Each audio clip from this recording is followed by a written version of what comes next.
¿Qué tal? ¿Cómo están? Bienvenidos todos y todas a su programa Educando TV. Soy Jorge Blancas Moreno y soy el facilitador de la asignatura de Español tercer grado.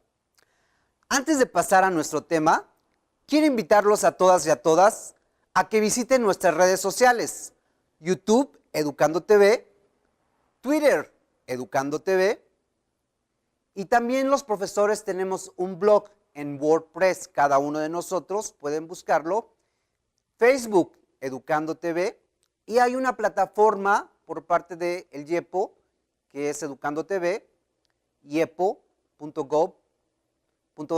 donde ustedes también pueden checar y ver todas estas sesiones y dejar algún tipo de comentario. Pues bien, ahora ya que les hice esta sugerencia, vamos a iniciar con nuestro tema. El tema de hoy es la segunda sesión y la conclusión del tema de cómo uno analiza obras literarias del Renacimiento para conocer diversos aspectos de la época. Y vamos a empezar un poco recordando lo que vimos en la sesión pasada. Si ustedes recuerdan, estuvimos viendo la noción del Renacimiento, vimos algunas características y analizamos someramente una de las obras literarias del Renacimiento español, el cual era el Don Quijote y Sancho Panza de Don Miguel Cervantes y Saavedra. Entonces, también vimos algunas características en este cuadro sinóptico o en este mapa conceptual. Y entonces, ¿qué recuerdan ustedes del Renacimiento? ¿Recuerdan cuáles son sus características? ¿Recuerdan alguno de los personajes fundamentales en el Renacimiento? ¿Recuerdan obras literarias del Renacimiento, obras pictóricas del Renacimiento? Bueno, pues vamos a empezar entonces contestando algunas de esas preguntas. ¿Qué es el Renacimiento? Recuerden, el Renacimiento fue un movimiento cultural que se originó. ¿En qué parte del mundo se originó? Se originó en Europa. Más específicamente, se originó en Italia. Y si queremos ser aún más específicos, en la ciudad de Florencia.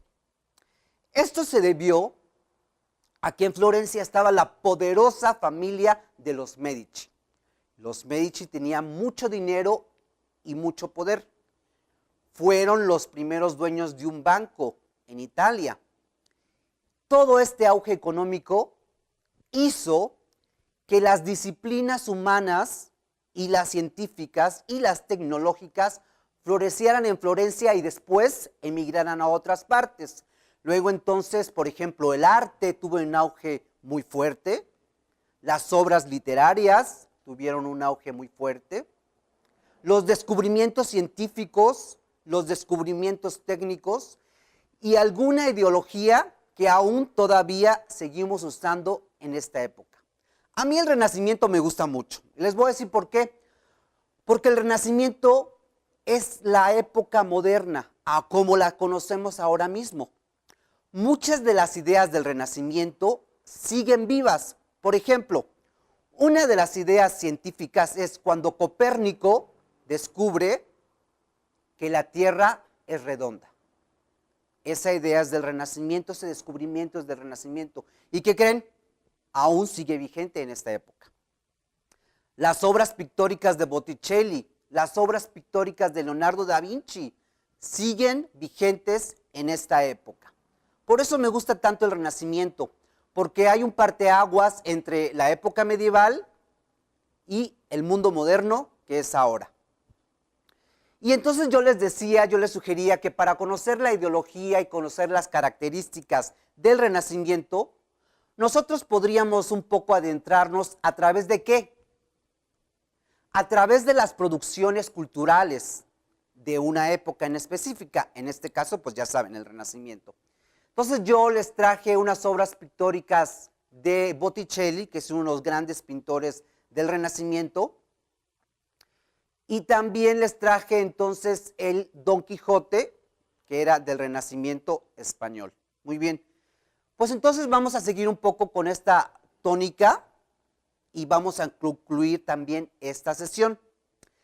Y bueno, otra de las maneras para conocer la ideología o las características de la época del Renacimiento sería conociendo a uno de los grandes personajes del Renacimiento. ¿Cuál creen que sea? ¿Quién creen que sea uno de los grandes personajes del Renacimiento? Les voy a dar una pista. Él incursionó en varias disciplinas. Por ejemplo, dibujaba, investigaba, escribía, hacía descubrimientos científicos, técnicos. ¿Quién quieren que sea? Muy bien, Leonardo da Vinci. Y para eso, para que conozcamos a este gran personaje del Renacimiento italiano, vamos a ver una imagen de Leonardo da Vinci. Adelante con la imagen, por favor. Aquí estamos viendo a un autorretrato de Leonardo da Vinci. Es el único que se conoce y él lo realizó cuando ya tenía cierta edad.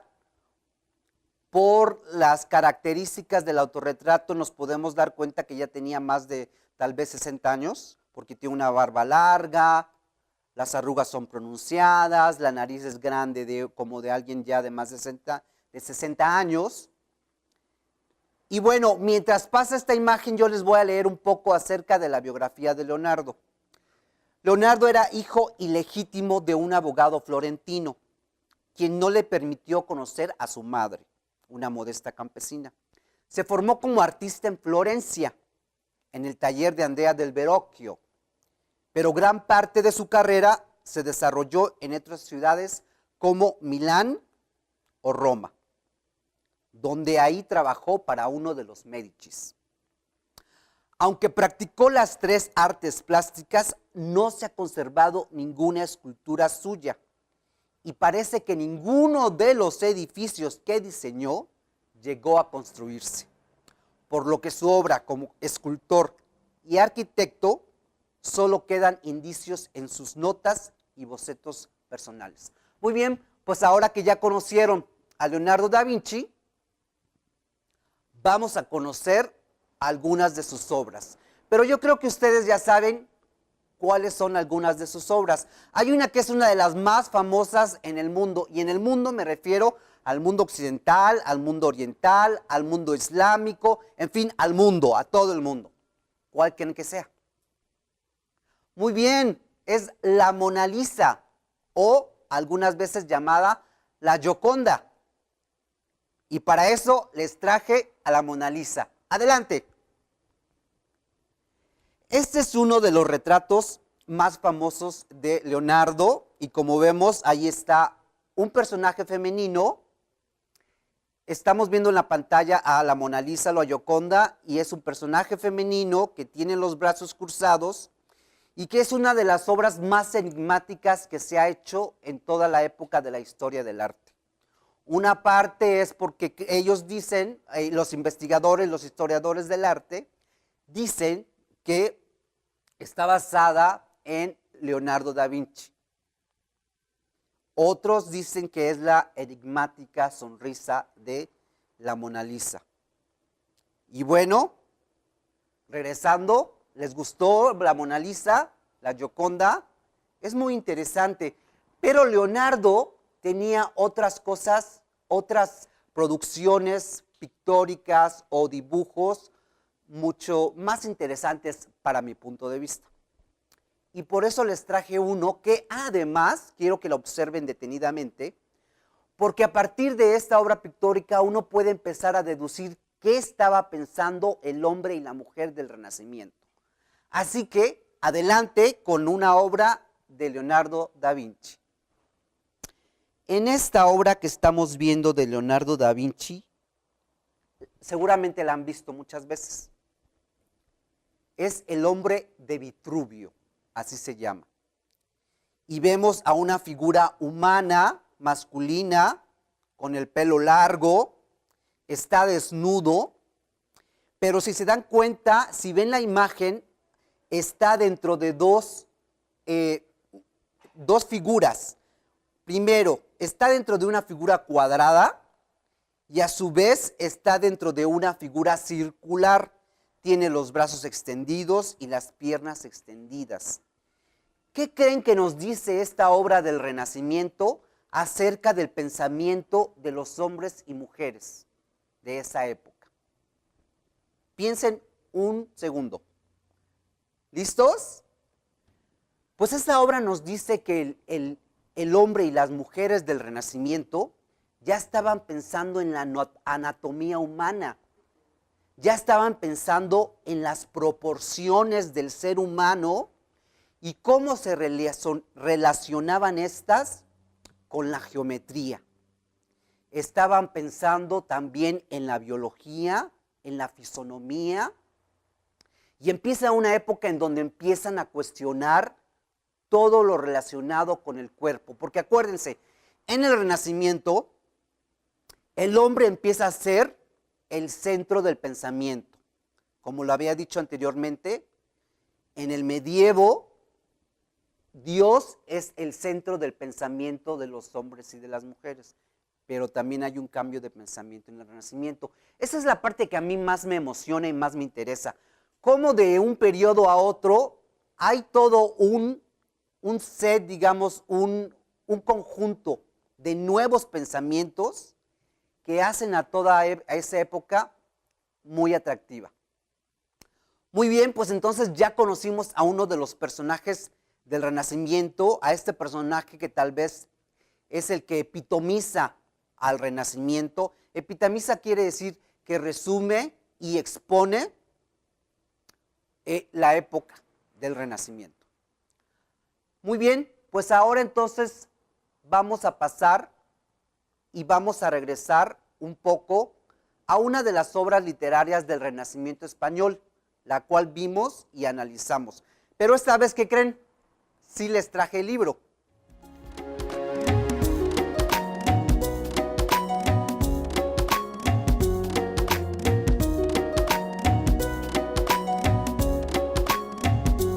Aquí está, miren.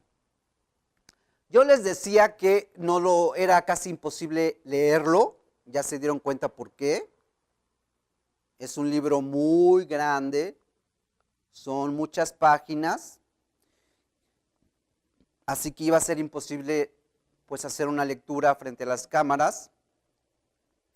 Por eso habíamos hecho el análisis que está aquí en el pizarrón, donde habíamos analizado el tema, el argumento, habíamos señalado algunos de los personajes y algunas de las ideas principales, ¿verdad? Muy bien. Pero yo esta vez sí elegí unos pasajes que vamos a leer, porque estoy seguro que muchos de ustedes no van a querer leer este gran libro. Pero voy a leer unos párrafos. Por ejemplo, este que es muy interesante. Esta parte, esta introducción la escribió Mario Vargas Llosa. Mario Vargas Llosa es uno de los escritores peruanos más reconocidos a nivel mundial. Y él dice que Don Quijote en realidad es una novela de hombres libres. Al mismo tiempo que una novela sobre la ficción, El Quijote es un canto a la libertad. Conviene detenerse un momento a reflexionar sobre la famosísima frase de Don Quijote a Sancho Panza. La libertad, Sancho, es uno de los más preciosos dones que a los hombres dieron los cielos. Con ella no pueden igualarse los tesoros que encierra la tierra, ni el mar encubre. Por la libertad, así como por la honra, se puede y debe aventurar la vida.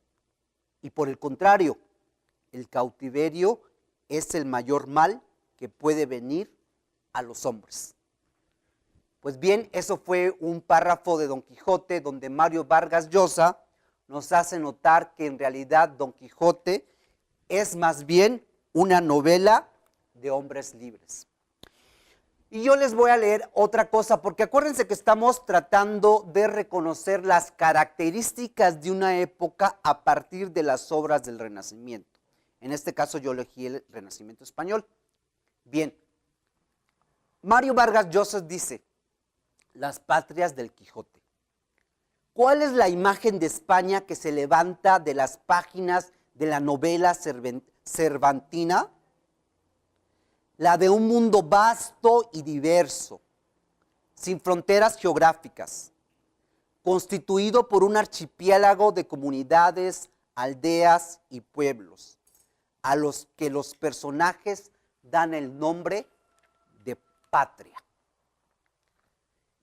Eso es todo lo que les quería yo leer de Don Quijote, porque en la sesión pasada la analizamos. Muy bien, pues ahora vamos a pasar entonces a otra obra literaria. Esta obra literaria es del Renacimiento español y yo se las traje también para que vayamos analizando las características de la época. La obra se llama La vida de Lazarillo de Tormes. ¿La han escuchado? Es una obra del Renacimiento español y también es muy conocida. Bueno, como también es una obra bastante extensa, no la vamos a ver toda, pero sí traje unos párrafos, los cuales vamos a analizar. Traje el tratado segundo y el tratado cuarto. En realidad, esos son los capítulos, solo que el autor, que es anónimo, en lugar de usar la palabra capítulo, le pone tratados. Entonces, es la vida de Lazarillo de Tormes y de sus fortunas y adversidades. El autor es anónimo, fue escrita en España, es una novela picaresca, costumbrista, y básicamente es la vida de Lazarillo desde su infancia hasta que se muere. Perdón, hasta que se casa. Entonces, en todo este periodo, él está envuelto en muchas aventuras, pero a partir de esas narraciones, nosotros nos vamos dando cuenta de las características de la época. Y vamos a empezar. El tratado segundo. El tratado segundo, yo voy a leerlo aquí en mi tableta, porque mi compañero Roger o mi compañero Puch van a enfocar el texto. Entonces, mientras yo lo leo, ustedes lo van a ver en pantalla. Tratado segundo. Como Lázaro se asentó con un clérigo y de las cosas que con él pasó, otro día, no pareciéndome estar allí seguro, fuime a un lugar que llaman Maqueda, a donde me toparon mis pecados con un clérigo que, llegando a pedir limosna, me preguntó si sabía ayudar a misa. Yo dije que sí, como era verdad, que aunque maltratado, 1000 cosas buenas me mostró el pecador del ciego, y una de ellas fue esta. Finalmente, el clérigo me recibió por suyo. Y en toda la casa no había ninguna cosa de comer, como suele estar en otras. Algún tocino colgado al húmero, algún queso puesto en alguna tabla o en el armario, algún canastillo con algunos pedazos de pan que de la mesa sobran, que me parecen a mí, que aunque de ello no me aprovechara, con la vista de ello me consolara. Solamente había una horca de cebollas y tras la llave en una cámara en lo alto de la casa. Bien, este es el tratado segundo, ahorita vamos a leer el tratado cuarto. Pero, por ejemplo, aquí hay varias palabras que nos hacen un poco de ruido. Por ejemplo, digamos, hay algunas palabras juntas, por ejemplo, dello, ¿no? No está mal escrito, así lo escribió el escritor. Maqueda, por ejemplo, ¿qué es Maqueda? otra palabra que húmero, por ejemplo, ¿no? Estas palabras no las conocemos. Cuando estamos analizando un texto y descubrimos palabras que no conocemos, pues siempre hay que ir al diccionario. En esta época, enseguida pueden ir al Google y poner la palabra. Ahora, yo les recomiendo que cuando hagan consultas de palabras, las consulten en el diccionario de la Real Academia de la Lengua Española, en la RAE. Ese es un buen sitio para saber que estamos haciendo un buen trabajo para investigar el significado de las palabras.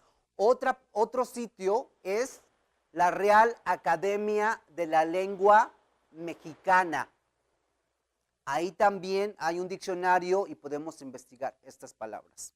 Bien, pero vamos a continuar entonces leyendo el Tratado Cuarto. Yo lo voy a leer y ustedes lo van a ver en pantalla. Tratado Cuarto. Como Lázaro se asentó con un fraile de la Merced y de lo que le acaeció con él, hubo de buscar el cuarto, y este fue un fraile de la Merced, que las mujercillas que digo me encaminaron, al cual ellas le llamaban pariente, gran enemigo del coro y de comer en el convento, perdido por andar fuera, amicísimo de negocios seglares y visitar, tanto que pienso que rompía él más zapatos que todo el convento. Este me dio los primeros zapatos que rompí en mi vida, mas no me duraron 8 días, ni yo pude con su trote durar más, y por esto, y por otras cosillas que no digo, salí de él. Muy bien, pues ya leímos entonces estos dos párrafos. También aquí hay unas palabras que nos hacen un poco de ruido, ¿verdad? Por ejemplo, seglares, amicísimo. Amicísimo es amiguísimo. Pero entonces ahora a ver, si ya leímos un poco de Don Quijote y hoy le leí otros párrafos de Don Quijote, y entonces ya leímos otra obra literaria del Renacimiento español, ¿cómo podemos deducir cuáles son las características del Renacimiento español? Yo espero que ustedes hayan tomado notas en todo lo que leí para que podamos llenar este cuadro. Por ejemplo, modos de vida. Bueno, ahí Mario Vargas Llosa nos dice que vivían en pueblos, aldeas,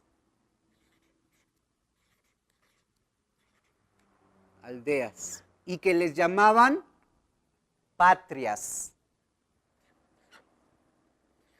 Patrias. Ven, con estas lecturas vamos infiriendo. Lenguaje, el lenguaje obviamente está en español, pero es un español que informal, expresivo, descriptivo,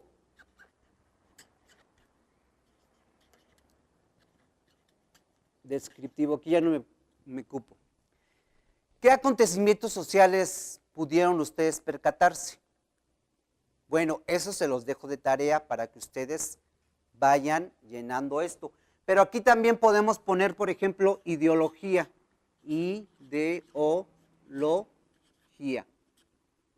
¿Qué estaban pensando los hombres del Renacimiento español?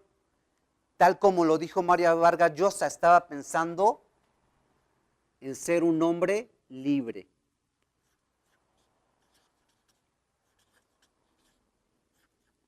Estos solo son algunos ejemplos porque ustedes en su casita van a seguir rellenando esta tabla. Pues bien, vamos a recapitular. En estas 2 sesiones entonces vimos el concepto del Renacimiento, vimos sus características, conocimos a uno de los personajes que es Leonardo da Vinci, analizamos 2 obras literarias que fue Don Quijote, Sancho Panza y El Lazarillo de Tormes, y al final identificamos las características del Renacimiento español a partir de todas estas producciones y bienes culturales. Solo les queda hacer a ustedes rellenar esta tabla con más características y ese sería su producto final. Por mi parte, eso es todo.